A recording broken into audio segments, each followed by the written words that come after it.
என் வாழ்க்கையில் நான் கற்றுக்கொண்ட ஒரு விஷயத்தை வச்சு முடிக்கிறேன். 2025 ஆரம்பிக்கும் போது எங்கள் குடும்பத்தில் ஒரு அழகான புது உயிர் வரப்போகுது. அந்த உயிர் சந்தோஷம் கொடுக்க போது நாங்கள் ரொம்ப எதிர்பார்த்துருந்தோம். அதே மாதிரி தான் என்னுடைய மகன் நட்சத்திரனும் பிறந்தான். எங்கள் குடும்பத்துக்கு அவ்வளோ பெரிய சந்தோஷம் கொடுத்தான். ஆனால் அதே ஆண்டு எங்களை காத்த இன்னொரு உயிர் என்னோடய தந்தை ரோபோ சங்கர் உயிர் பிரிவார்னு நாங்கள் கனவுல கூட எதிர்பார்க்கல. இது எங்களுக்கு மீளாத துயரம் அண்ட் பெரிய ட்விஸ்ட்டு தான். கண்டிப்பாக இது என் வாழ்க்கையில் மிகப்பெரிய ட்விஸ்ட்டு தான்.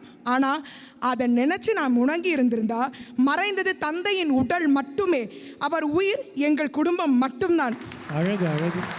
அவருடைய கனவுகளையும் புகழையும் அழியாமல் காக்க வேண்டியது என் பொறுப்பு.